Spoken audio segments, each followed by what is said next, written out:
안녕하세요. 3월 18일 뉴스캐치입니다. 먼저 헤드라인입니다. 이스라엘이 하마스와의 휴전을 깨고 가자지구 대규모 공습을 단행했습니다. 북한이 비트코인 보유량 세계 3위에 올라섰습니다. 해킹 의혹이 제기되고 있습니다. 뉴욕 증시가 혼조세로 마감했습니다. 비트코인이 소폭 하락했습니다. 트럼프의 야심찬 경제개혁이 시장 혼란 속에 논란이 지속되고 있습니다. 미 국방부가 소수자 군인 업적 웹페이지를 삭제했습니다. 법원 명령을 무시한 채 레바논 의사가 미국에서 강제 출국당하는 사건이 있었습니다. 트럼프 행정부가 연방법원과 강제 추방 조치를 두고 충돌을 맞았습니다.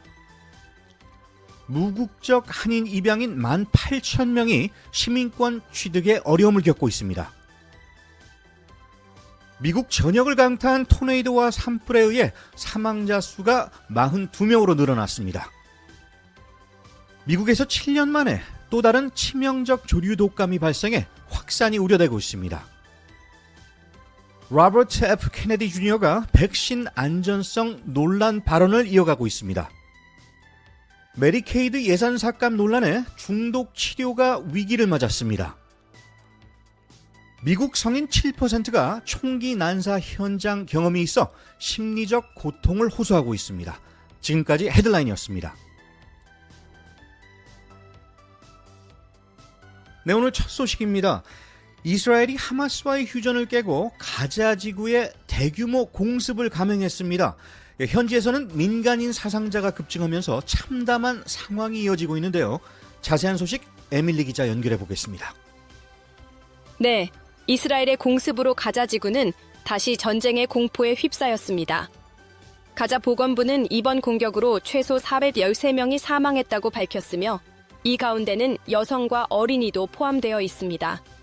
이스라엘 정부는 하마스 지도부와 군사시설을 겨냥한 선제 공격이었고 주장했지만 민간인 피해가 속출하면서 국제사회의 우려가 커지고 있습니다. 네, 하마스 측의 반응도 나왔습니까? 네, 하마스는 네타냐후 총리와 이스라엘 정부가 휴전 합의를 깨뜨렸다고 비난하며 포로들의 안전도 위태로워졌다고 경고했습니다. 그러나 이스라엘은 공습 전 미국과 논의했다는 입장을 밝히며 군사작전의 정당성을 주장하고 있습니다. 네, 그렇다면 현지 주민들의 상황은 어떤가요? 주민들은 언제 어디서 폭격이 이어질지 모르는 불안 속에 하루하루를 보내고 있습니다. 한 가자지구 주민은 전쟁이 끝났다고 믿었지만 다시 시작됐다며 절망감을 토로했습니다. 유엔 역시 즉각적인 휴전을 촉구하며 민간인 보호를 위한 조치를 요구하고 있습니다. 네, 상황이 악화되지 않도록 국제사회의 중재가 절실해 보이네요. 에밀리 기자, 현장 소식 잘 들었습니다.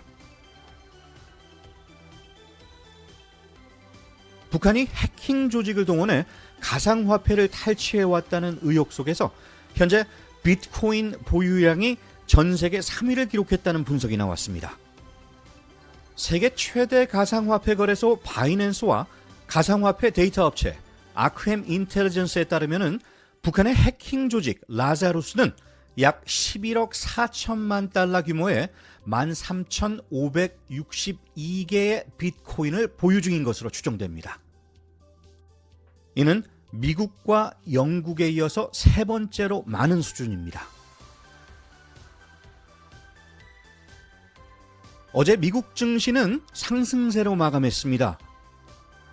S&P 500 지수는 2.24% 상승하며 4,357.86을 기록했고 나스닥 지수는 3.77% 올라서 13,446.55로 마감했습니다. 한편 비트코인 가격은 24시간 동안 0.83% 하락하며 오늘 오전 8시 기준 현재 약 82,500달러를 기록하고 있습니다.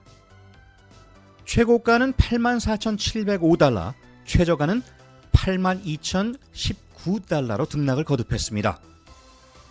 원달러 환율은 전일 대비 5.9원 하락한 1,447.9원으로 마감했습니다. S&P 500의 11개 섹터 중 금융, 기술, 소비재, 자재주 등이 상승세를 보였으며 에너지와 유틸리티 섹터만이 하락 마감했습니다. 도널드 트럼프 대통령은 자신의 경제 계획이 단기적 고통을 유발할 수 있지만 궁극적으로 미국을 새로운 황금기로 이끌 것이라고 밝혔습니다. 그러나 그의 경제 계획은 내부적으로 혼란을 겪고 있으며 특히 무역과 규제 완화, 제조업 재건 등을 포함한 복잡한 목표를 달성하기 위한 구체적인 전략은 명확하지 않습니다. 투자자들의 우려와 함께 트럼프 정부는 월가보다는 메인스트리트를 지원한다고 주장하지만 국민들의 경제에 대한 불안감은 커져만 가고 있습니다. 미국 경제가 큰 변화를 맞고 있습니다. 트럼프 대통령이 새로운 황금 시대를 약속하며 강력한 개혁을 추진하고 있지만 시장과 국민들의 반응은 엇갈리고 있습니다. 에밀리 기자 연결해 보겠습니다. 네, 현재 트럼프 행정부는 제조업 부활, 규제 완화, 감세, 그리고 정부 지출 축소를 중심으로 한 경제 개혁을 추진하고 있습니다. 하지만 정책 방향이 일관되지 않고 특히 관세 정책이 불확실성을 키우면서 시장의 혼란이 가중되고 있습니다. 실제로 경제 지표에도 변화가 나타나고 있다고요? 그렇습니다. 최근 소비자 신뢰지수가 2022년 이후 최저치를 기록했고 주식시장도 하락세를 보이며 투자자들의 우려가 커지고 있습니다. CNN 조사에서도 56%가 트럼프 대통령의 경제 정책을 부정적으로 평가한 것으로 나타났습니다. 그럼에도 불구하고 트럼프 대통령은 정책 기조를 유지할 방침인가요? 네, 트럼프 대통령은 강한 의지를 보이며 정책을 밀어붙이고 있습니다. 하지만 전문가들은 이러한 개혁이 성공할지 아니면 단기적 혼란만 초래할지는 아직 불확실하다고 평가하고 있습니다. 네, 앞으로의 경제 흐름을 지켜봐야겠군요. 에밀리 기자 잘 들었습니다. 미 국방부가 다양한 형평성, 포용성, DEI 정책 폐지의 일환으로 미군 내 소수 인종과 여성, 군인들의 업적을 기록한 웹페이지를 대거 삭제했습니다. 삭제된 컨텐츠에는 이오지마 성조기 개양 사진 속 원주민 해병 아이라 헤이즈, 2차 세계대전의 나바호족 아모 통신병, 그리고 남북전쟁 연방군 항복 조건을 작성한 세네카족 장교 등의 업적이 포함됐습니다.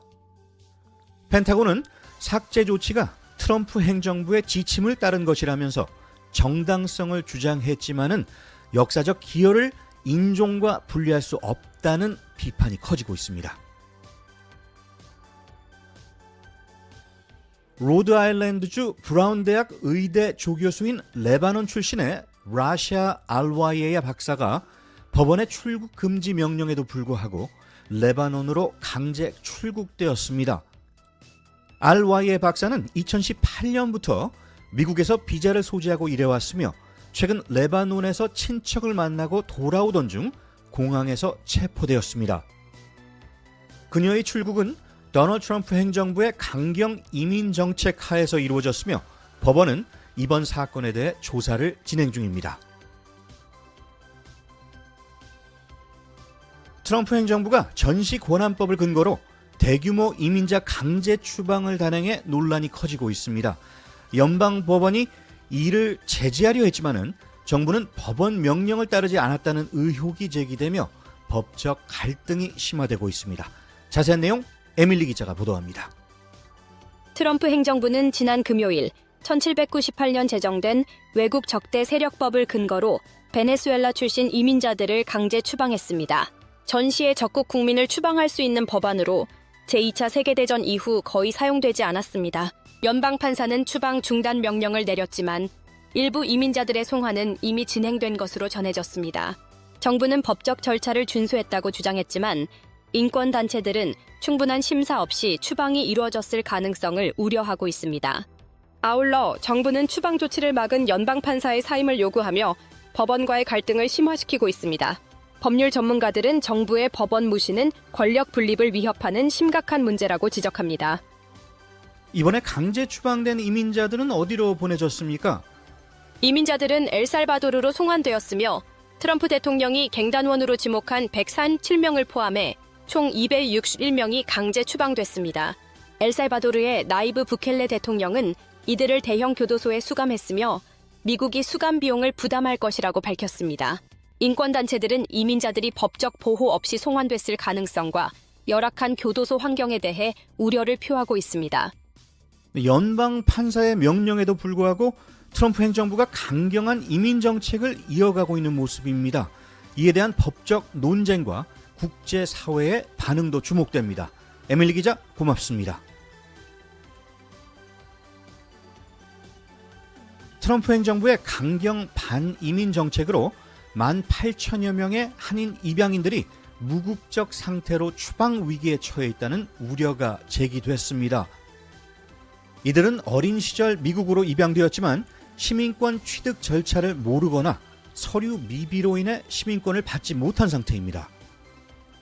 특히 2001년 시행된 입양아 시민권 법안은 18세 미만의 미성년자에게 자동 시민권을 부여했지만 1983년 이전에 입양된 성인들은 이에 해당되지 않았습니다.